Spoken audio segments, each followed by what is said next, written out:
Hello and welcome to Pickleball Therapy, the podcast dedicated to your pickleball improvement. This week we're going to be answering an email or a topic brought up in an email that we received from a listener. The topic basically has to do with coaching, right? That's an issue that arises when we're out there playing.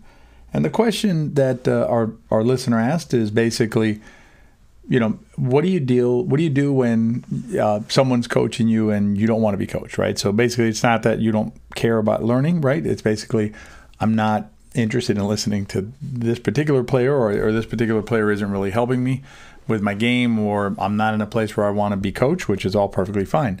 So how do you deal with that situation where you're dealing with someone who is trying to offer you advice out there on the pickleball court, but it's either not the right advice, not the right time, or it's just not something that you want at that moment? How do you deal with that? So we're going to talk about that. And then we're going to talk about, in the riff, I'm actually going to flip it around. I decided I want to talk a little bit about what happens if you want to coach somebody. What's the maybe the better way of doing that if you want to try and help somebody else out on the pickleball courts. Stay tuned for the podcast. If you're listening to this podcast, you're a little more serious about your pickleball game than the average bear. When you're looking to improve your game, it sometimes can be difficult to know who to turn to or who to trust. Well, you can always trust me, Tony Roy, and CJ Johnson. We are two pickleball professionals dedicated to helping you become the best pickleball player you can be. Let's keep working at it together. From the email, it was clear that our listener was kind of over being coached, basically, like just tired of tired of being subjected to constant coaching by, I assume, multiple players at the facility.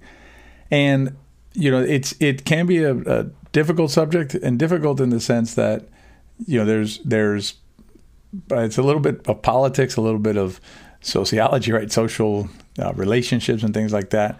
It's not really directly pickleball, right? In the sense that, it's not about like how to play pickleball and what's the best way to play pickleball. It's more, okay, how do you deal with a third party who is now trying to share with you information about the game that, in this case, that we're dealing with is unwelcome, right? It's not information that I'm open to receiving or that I wish to receive from the player. And before we get into the specifics of the coaching, let's talk a little bit about your agency, your ownership, your dominion over every part of your pickleball, including your learning process or your knowledge base. We talk about it in terms of a cup of tea. If you came to one of our camps, you've heard it. So we talk about the cup of tea, and that cup of tea, or the cup itself, is actually yours. It's a cup that you own. It sits in front of you, and you get to make decisions as to what gets poured into that cup. What we generally recommend is that if you receive information from CJ or myself, you know that we're bona fide experts in the field, and also folks who have your best interests at heart, right? It's not about us, it's about helping you if we can. And so we suggest if you receive information like that, then you allow that information into your cup. After that, you have to make a decision as to whether you want to use it, but that's for another podcast.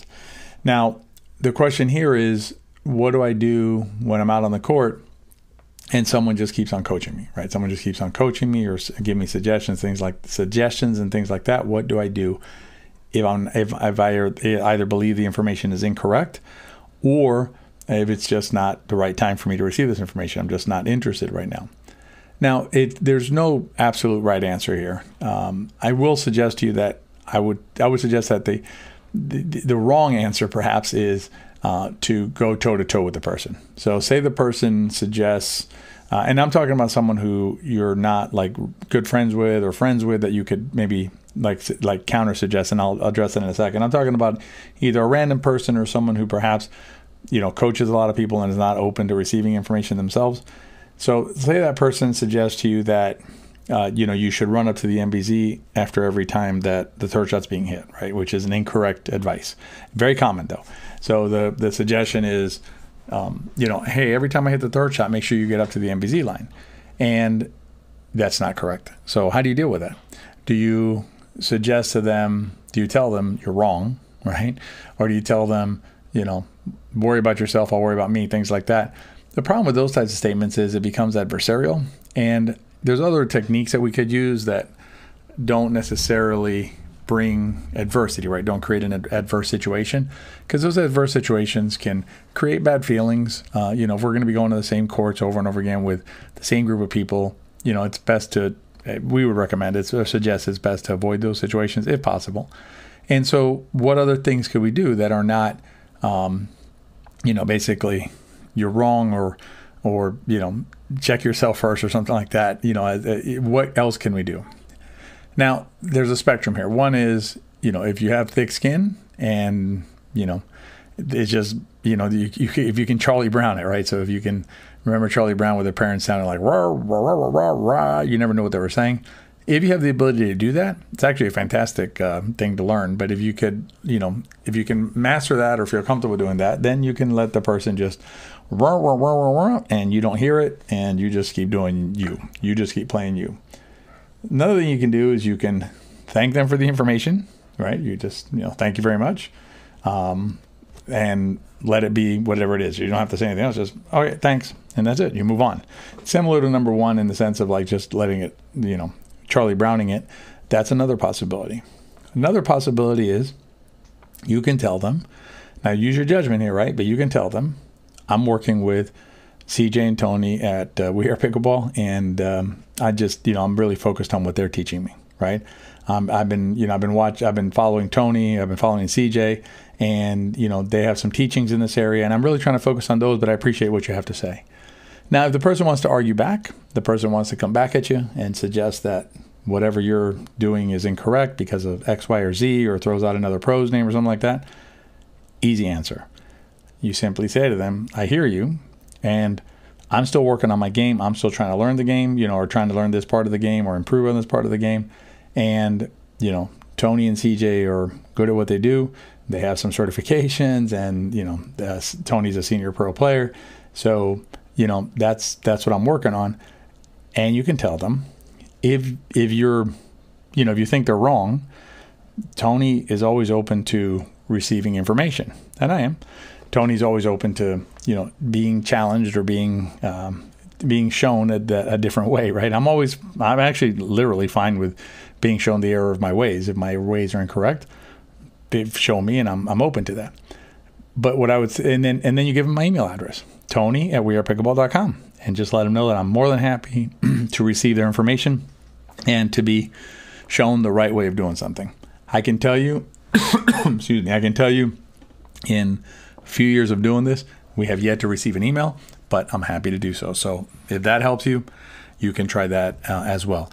The last thing you can do, and this is the most extreme, would be to simply decline to play with that player. I mean, that, again, can be a little bit uncomfortable, and you can do it a number of different ways that don't involve, hey, I'm tired of you coaching me, don't coach me. You can do things like, I need to take a break, I need to stretch out my leg, whatever it is. But if you're not comfortable being on the court with that person, or for whatever reason it's not being good to you to be on the court with that person, the last option we would suggest is to decline that match and simply wait for a later match and avoid putting yourself in the situation where you're going to be coached. But remember, if you need to use, or not need, if it's helpful for you to use CJ or myself, you can also give CJ's address. She's fine with it. So CJ@wearepickleball.com. Working with CJ Johnson, send her an email. Let her know what you're thinking, because that's what I'm focusing on, and I'm really trying to work on that. So if that helps, hopefully, it'll help alleviate some of the situation. We live in a social construct or a social situation. So sometimes these things happen, and, there can be times that it feels a little bit overwhelming. And so trying to diffuse that situation without creating a terribly uncomfortable situation at the courts is probably the best solution. Hopefully that helps with answering that. Oh, I did want to answer one other point that was raised in the email, which had to do with, when you're two players are basically going for the same ball, like poaching, not poaching, who gets this ball, who gets that ball, things like that. I'm going to frame it out as easy as not easy as I can, but frame it out the way that I think makes the most sense, and it should answer the question correctly. The question every time is not your ball, my ball, or poach, no poach, things like that. The way we frame the question is, what was the best shot for our team? What shot gave our team the best chance on that shot? And then you work through that, right? So maybe sometimes it's forehand in the middle, oftentimes it's not. Sometimes it's the player on the left, sometimes the player on the right, sometimes it's a poach, sometimes it's, there's varying variables. But generally speaking, whoever's closer to the net and can hit the ball first is going to hit a higher ball and a ball that's closer to the net, reducing time from the opponents. That's generally speaking going to be the best shot for your team. But frame it out as what's the best shot for my team or for our team, and that should hopefully alleviate some of the issues with poaching and forehand in the middle and backhands and things like that. All right, in the riff, I'm going to be talking about what if you want to help somebody, what's the right way of doing it, or maybe the better way of doing it. We'll talk about that in the riff. Most pickleball players spend a lot of time thinking about and comparing pickleball paddles. But you know what's more important than a pickleball paddle? Your shoes. Are you wearing the right kind of shoes to play pickleball in? If you're not sure, consider trying out shoes that are designed and made specifically for pickleball. Tie roll shoes are the shoes that CJ and I both wear out on the pickleball court. Remove any doubt about whether the shoes you're wearing are right for pickleball. Check out tie roll shoes. I'll put a link in the show notes. Protect your most valuable asset out there, your body, with the right shoes. Wear the right shoes and play longer on the court. All right, let's flip it around and talk about what happens when you want to try and help somebody. So you notice somebody, a player is doing something that maybe you're clear on, something like not making it to the MVC line when they're returning serve and things like that. So if you're confident with the information you want to provide to the other player, I think it's okay to share that information provided that you get permission. So what we recommend is ask the other player if they're okay with receiving information from you. Let's say you have a brand new player, somebody, for a fairly new player come to the courts. They're new to the game. They don't really understand, some of the parts of the game. Again, please make sure that what you're telling them is something that you are pretty darn sure is accurate, right? Not the old run up to the MVC no matter what, line, because that is incorrect and oftentimes is detrimental to players over time. But if you're 100% sure, what we recommend is ask for permission, right? So you can say, may I share something with you that I noticed? And then they say yes, then you have an invitation and you can share it with them. Try and avoid sharing information with the player if you do not have that permission. So I think it's a good thing to set yourself up for, to ask for permission before you share it. The other thing we recommend is if you have an area of the game that you're trying to share with someone, particularly a friend or someone who you've known or that you think would benefit from it, please feel free to share our videos, share our podcast, share any of our resources on our website, because that information will come from a source that is a trusted source, a trained and expert source in the field, and it takes you kind of out of the equation in terms of having to be the arbiter of what's correct or incorrect. So hopefully that helps in terms of being coached, and also if you want to, try and help other players. All right, hope you enjoyed the podcast. Have a great week out there. If you enjoyed the podcast, please give us a rating and review. It certainly helps. And share it with your friends. If you enjoyed it, they probably will too. Have a great week, and we'll see you next time.